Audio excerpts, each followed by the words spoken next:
जय जय रघुवीर समर्थ. समर्थ म्हणतात की आता आषाढी वारी जवळ आली आहे, त्यामुळे आषाढी वारीला सर्व पालख्या पंढरपूरच्या दिशेने निघाल्या आहेत.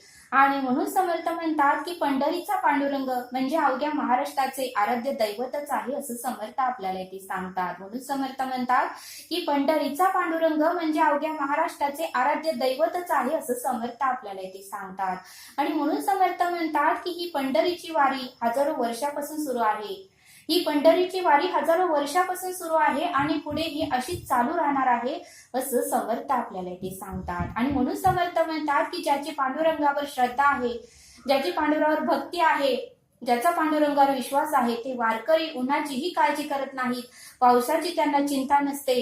ऊन वारा सर्व काही सहन करून ते वारकरी पायी पायी पंढरपूरची यात्रा करतात, असं समर्थ आपल्याला इथे सांगतात. आणि म्हणून समर्थ म्हणतात की बरेच वारकरी समूहाने एकत्र येऊन ही वारी करतात आणि ते समूहाने एकत्र आलेल्या सर्व वारकऱ्यांनाच आपण दिंडी म्हणतो, असं समर्थ आपल्याला इथे सांगतात. आणि मग हे दिवसभर चालून दमल्यानंतर एका ठिकाणी हे सर्व वारकरी एका ठिकाणी येऊन मुक्काम करतात. आणि जे काही त्यांचं चहा पाणी जेवण वगैरे झाल्यानंतर तरीही ते वेळ वाया घालवत नाहीत. त्या विठुरायाचं, त्या पंढरीच्या पांडुरंगाचं, त्या त्या विठ्ठलाचं ते ते कीर्तन करतात, निरूपण ऐकतात. आणि मग मात्र भक्तीने भक्तीने सर्व काही कीर्तन गायलं जातं, असं समर्थ आपल्याला इथे सांगतात. आणि पांडुरंगाच्या सर्व काही लीलाही या मुक्कामाच्या ठिकाणी वारकरी एकमेकाला सांगतात, असं समर्थ आपल्याला इथे सांगतात. आणि असंच मग कीर्तन चालू असताना एका वारकऱ्यांनी सुंदर असं गीत पांडुरंगाचं गायलं होतं. आणि ते गीत असं होतं, आला हो धावनी आला देव पुंडलिका भेटीला, आला हो धावनी आला देव पुंडलिका भेटीला, माता पित्याची पाहुणी सेवा हो, माता पित्याची पाहुणी सेवा विटेवरी उभा राहिला, आला हो धावनी आला देव पुंडलिका भेटीला, आला हो धावनी आला देव पुंडलिका भेटीला, युगे 28 उभा दिव्य लावण्याचा गाभा, युगे 28 उभा दिव्य लावण्याचा गाभा, जसा सूर्य तळपतो नभा तसा मुकुट शिरी शोभला, जसा सूर्य तळपतो नभा तसा मुकुट शिरी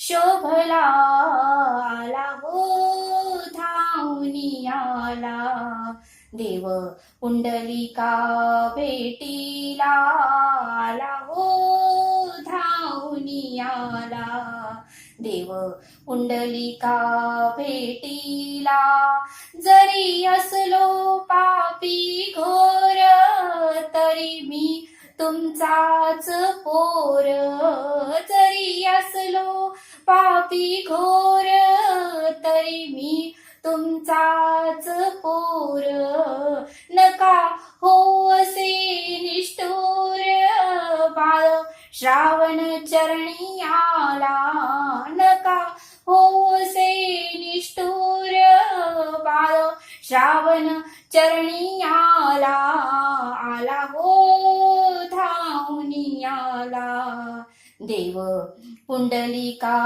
भेटीला, आला हो धावनी आला देव पुंडलिका भेटीला, माता पिताची पाहुणी सेवा हो, माता पिताची पाहुणी सेवा विटेवरी उभा राहिला, आला हो धावनी आला देव पुंडलिका भेटीला, असं सुंदर गीत त्या मुक्कामाच्या ठिकाणी त्या वारकऱ्यांनी असं गायलं होतं असं समर्थ आपल्याला इथे सांगतात. आणि म्हणून समर्थ म्हणतात की पंढरपूरला एकूण 4 वाऱ्या असतात. आणि पहिली वारी म्हणजे चैत्री वारी असते, दुसरी म्हणजे कार्तिक वारी, तिसरी म्हणजे माघ वारी आणि चौथी म्हणजे आषाढ वारी. अशा चार यात्रा मोठ्याने भरल्या जातात असं समर्थ आपल्याला इथे सांगतात. आणि म्हणून सर्व समर्थ म्हणतात की सर्व पालख्या दशमीच्या दिवशी एकमेकांना भेटतात. म्हणून समर्थ म्हणतात की सर्व पालख्या दशमीच्या दिवशी एकमेकांना भेटतात. आणि सर्व दिंड्या पंढरपूरला गेल्यावर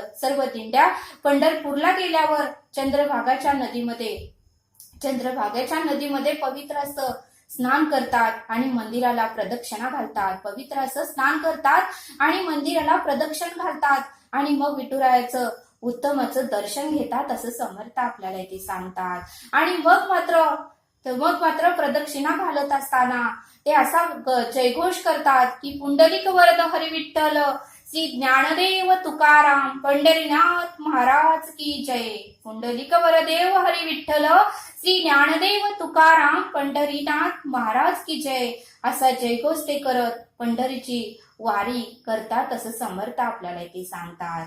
आणि मग मात्र चालत जात असताना जय जय रामकृष्ण हरी, जय जय रामकृष्ण हरी असाही नामाचा जयघोष संपूर्ण पंढरपुरामध्ये घुमत असतो असं समर्थ आपल्याला इथे सांगतात. आणि म्हणूनच समर्थ म्हणतात की त्या ठिकाणी गेल्यावर सर्व दिंड्या एकेका ठिकाणी तंबू ठोकतात किंवा ज्या ठिकाणी आश्रमामध्ये किंवा शाळेमध्ये जर जागा मिळाली तर त्या ठिकाणी ते मुक्काम करतात. आणि त्या ठिकाणीही पंढरपूरच्या पांडुरंगाचं नामस्मरण चालू असतं, कीर्तन चालू असतं, निरूपण चालू असतं. आणि त्या ठिकाणचाच एक भाग समर्थ आपल्याला इथे सांगतात. एके ठिकाणी असंच पंढरपूरच्या पांडुरंगाचं कीर्तन चालू असताना सुंदर असं एका वारकऱ्यांनी एक बोध सांगितला. एकदा नामदेव हे पंढरपूरच्या पांडुरंगाचे आवडते भक्त होते. नामदेवाचे वडील हे कपडे शिवत होते. आणि मग मात्र नामदेवाच्या वडिलांना कामानिमित्त परगावी जावं लागणार होतं. त्यावेळेस मात्र नामदेवाचे वडील नामदेवाला म्हणाले, अरे नामा मी कामानिमित्त परगावी जात आहे. मला कपड्याचे काही सामान खरेदी करायचं आहे आणि मी कामानिमित्त परगावी जात आहे. आणि मग मात्र मी गेल्यानंतर हे जे काही कपडे आहेत तू बाजारात जाऊन विकून ये. मी 2 दिवस नसणार आहे आणि हे जे काही कपडे आहेत तू बाजारात जाऊन विकून ये. त्यावेळेस नामदेव म्हणाले ठीक आहे म्हणाले. आणि नामदेवाचे वडील परगावी गेले. त्यावेळेस मात्र नामदेवाने दुसऱ्या दिवशी सर्व काही कपड्याचं गाठोडं घेतलं आणि बाजारात गेले. बाजारामध्ये फुल बाजार भरला होता. सर्वजण कपड्याचा बाजार करत होते, सर्वजण विकत होते आणि सर्वजण आपला माल किती छान आहे, किती स्वस्त आहे, किती टिकाऊ आहे हे सर्वजण सांगत होते कस्टमरला, ग्राहकाला. पण नामदेव मात्र जे काही कपड्याचं गाठोडं होतं ते त्यांनी ठेवून तिथंच बसले. पण कपड्याचं गाठोडंही त्यांनी खोललं नाही की कपडेही विकायला ठेवले नाही. त्यांचा फक्त तिथे गेल्यानंतर विठ्ठल विठ्ठल असं नामस्मरण चालू होतं. रामकृष्ण हरी असंच नामस्मरण चालू होतं. त्यामुळे एकही ग्राहक संत नामदेवांकडे कपडे खरेदी करण्यासाठी गेले नव्हते. कारण त्यांनी अजून गाठोडंही उघडलेलं नव्हतं, कपडेही वरीने ठेवले नव्हते, कपड्याचे किमतीही लोकांना सांगितले नव्हते, कपडे किती टिकाऊ आहेत, कपड्याचे फायदे काय आहेत ते काही गिऱ्हाईकांना त्यांनी सांगितलंच नव्हतं. कारण त्यांनी जसं नेलं होतं गठोडं तसंच बांधलेलं होतं. त्यामुळे त्यांचा एकही कपडा विकलाच नाही. आणि मग मात्र संध्याकाळ झाली, सर्व व्यापारी आपापल्या घरी निघून गेले आणि मग मात्र नामदेव एकटेच बसले. नामदेवांना काहीच कळेना. आता वडील गावावरून आल्यानंतर आपल्याला उत्तर तर द्यावेच लागेल. आणि मग मात्र संत नामदेवांनी शेजारच्याच एका ठिकाणी शेती होती आणि त्या शेतामध्ये बरीच असं दगडी पडली होती. त्यावेळेस मात्र नामदेवांनी विचार केला की आता हे कपड्याचं गाठोडं जर आपण घरी नेलं तर आपले वडील आपल्याला विचारणार की तू कपडे का विकले नाही. आणि मग मात्र आपण काय उत्तर देणार, हा नामदेवाच्या मनात सतत विचार येत होता. आणि त्यावेळेस मात्र नामदेवांनी ते गठोडं घेतलं आणि ते खोललं. आणि त्या खोलल्यानंतर त्यामध्ये जे काही कपडे होते ते सर्व दगडांवर त्यांनी पांघरलं आणि सर्व कपडे संपून गेले. आणि मग मात्र त्यातला एक असा छोटा दगड त्यांनी वर ठेवला. त्यातला एक छोटासा दगड त्यांनी वर ठेवला, त्या दगडावर हे कपडे पांघरले आणि त्या दगडाला त्यांनी म्हटले, हे धोंडोबा. त्या त्या छोट्या दगडाला ते म्हटले, हे धोंडोबा, तू या सर्व दगडांचा साक्षीदार तूच आहेस आणि या सर्व दगडांच्या कपड्याचे पैसे तू मला द्यायचेस. धोंडोबा, मी पुढच्या आठवड्यात तुझ्याकडेच पैसे मागायला येतो, असं या छोट्या दगडाला संत नामदेव म्हणाले. आणि सर्व दगडांवर पांघरून संत नामदेव घरी आले. घरी आल्यानंतर वडीलही त्यांचे परगावून घरी आले आणि वडिलांनी संत नामदेवांना विचारलं, अरे नामदेवा, काल बाजार होता आणि तू बाजारात गेल्यानंतर कपडे विक्री केलीस का? त्यावेळेस नामदेव म्हणाले, हो, मी सर्व कपड्यांची विक्री केली, एकही कपडा मी माघारी आणलेले नाही. त्यावेळेस नामदेवाच्या वडिलांना खूप आनंद झाला की माझा मुलगा किती हुशार आहे, मी गेल्यानंतर ही सर्व काही व्यवहार तोच व्यवस्थित पाहतोय. आणि नामदेवाच्या वडिलांना खूप आनंद झाला.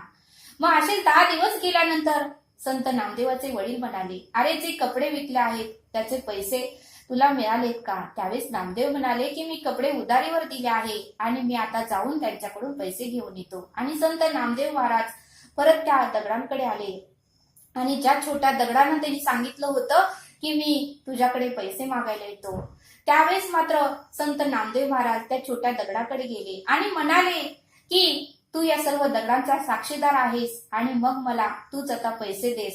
मी तू पैसे दिल्याशिवाय इथून माघारी जाणार नाही. असं बराच वेळ ते दगडाशी बोलू लागले, त्या धोंडोबाशी बोलू लागले. त्यावेळेस मात्र गावातील सर्व लोक की संत नामदेव महाराज दगडाशी का बोलत आहेत म्हणून तेथे आले. आणि मग मात्र गावातील सर्व लोक संत नामदेव महाराजांच्या वडिलांनाही जाऊन सांगितलं की तुमचा मुलगा दगडाशी बोलत आहे आणि सर्व दगडांनाच तुमच्या मुलाने कपडे विक्री केलेले आहे. त्यावेळेस तुम्ही चला. त्यावेळेस संत नामदेवाचे वडीलही तेथे त्या शेताकडे आले आणि संत नामदेवाला म्हणाले, अरे नामा, तुला काय कळतं का नाही? दगडांना कोणी कपडे विकतं का? धोंडोबाला कोणी कपडे विकतं का? ते कसे तुला पैसे देतील? त्यावेळेस नामदेव महाराज म्हणाले, मला काही माहिती नाही. मी त्या दिवशी अखंड नामस्मरण करत बसलो. बाजार सर्व काही संपला. मग कपडे कसे विकले जाणार? तुम्ही मला ओरडणार म्हणून मी या सर्व दगडांना कपडे पांघरून मी घरी आलो आणि ह्या एका दगडाला मी साक्षीदार ठेवलं होतं आणि तोच धोंडोबा आता आपल्याला पैसे देईल.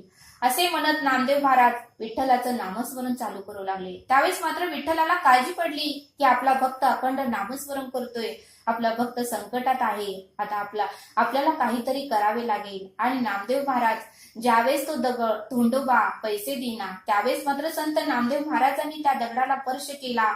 त्या क्षणालाच तो दगड सोन्याचा झाला. आणि मग मात्र सर्व गावकरी लोकांना आश्चर्य वाटलं. सर्व गावकरी लोक तेथे आले. जणू काही आषाढी यात्रा भरल्यासारखी फुल्ल गर्दी त्या शेतामध्ये होती. आणि मग संत नामदेव महाराजांचे वडिलांनीही आपली काठी त्या दगडाला स्पर्श केली. त्यावेळी संत नामदेव महाराजांच्या वडिलांची ही काठी सोन्याची झाली. पण ज्या व्यक्तीचं ते शेत होतं त्या व्यक्तीलाही ते कळालं आणि मग मात्र ती व्यक्ती त्या शेताकडे धावत आली आणि संत नामदेव महाराजांना म्हणाली की हा माझ्या शेतीतला दगड आहे, त्यामुळे मी हा दगड कोणालाही देणार नाही. तुमची उधारी किती आहे या दगडाकडे तेवढी सांगा. त्यावेळेस संत नामदेव महाराज म्हणाले, फक्त माझी उधारी 200 रुपये आहे, ते द्या, आम्ही इथे निघून जातो. त्यावेळेस त्या शेतकऱ्यांनी 200 रुपये संत नामदेव महाराजांकडे दिले आणि मग संत नामदेव महाराज तेथून निघू लागले. त्यावेळेस मात्र त्या शेतकऱ्यांनी तो दगड उचलला. ज्याची शेती होती त्या शेतकऱ्यांनी तो दगड उचलला आणि उचलता क्षणी तो दगड आहे असा साधारण झाला. त्याचं सोनं पण निघून गेलं. तो दगड आहे असा साधारण झाला. त्यावेळेस सर्व गावकरी लोकांना आश्चर्य वाटलं की संत नामदेव महाराजांनी त्या दगडाला स्पर्श केल्यावर तो सोन्याचा झाला. पण ज्या शेतकऱ्याच्या मालकीचं ते शेती होती त्या शेतकरी आल्यानंतर त्या शेतकऱ्याने जेव्हा त्या दगडाला स्पर्श केला तेव्हा तो दगड आहे असा साधारण दगड झाला. बघा म्हणले समर्थ, म्हणजे नामस्मरणात भक्तीमध्ये किती सामर्थ्य आहे, किती शक्ती आहे. त्यावेळेस मात्र तो शेतकऱ्याने संत नामदेव महाराजांचे पाय पकडले आणि संत नामदेव महाराजांची माफी मागू लागले. आणि मग मात्र सर्व गावकरी संत नामदेव महाराजांच्या पाया पडू लागले आणि संत नामदेव महाराजांनाच विठ्ठल समजू लागले. आणि मग म्हणले समर्थ, या बोधातून आपल्याला हेच पाहायला मिळतं की भक्ती श्रेष्ठ आहे. ईश्वराला परब्रह्माला काहीही लागत नाही. फक्त अंतःकरणातून आपण जर नामस्मरण केलं तर तो आपली मदत करायला कधीही येतो. ईश्वर हा सर्व सृष्टीमध्ये, अणुरेणूमध्ये, सर्व पशुपक्ष्यामध्ये, वनस्पतीमध्ये, झाडामध्ये, तुमच्या आमच्यामध्ये, वेलीमध्ये सर्व काही व्यापून उरलेला आहे. त्याला फक्त अंतःकरणातून जर आपण हाक मारली तर तो कुठल्याही क्षणी, कुठल्याही ठिकाणी आपल्याला मदत करायला येतो, असं समर्थांनी आपल्याला या बोधातून समजावून सांगितलं. आणि म्हणून समर्थ म्हणतात की आषाढी वारीला म्हणूनच दरवर्षी पंढरपूरच्या पांडुरंगाच्या ठिकाणी ही भरपूर गर्दी असते, असं समर्थ आपल्याला इथे सांगतात. आणि मग हा यात्रेचा सोहळा हा पौर्णिमेपर्यंत असतो. आणि मग पौर्णिमेला गोपाळ काला होतो. आणि गोपाळ काला झाल्यानंतरच ही यात्रा पूर्ण होते, असं समर्थांनी आपल्याला इथे सांगितलं. तरी आता आपण येथेच थांबूया. धन्यवाद. जय सद्गुरू.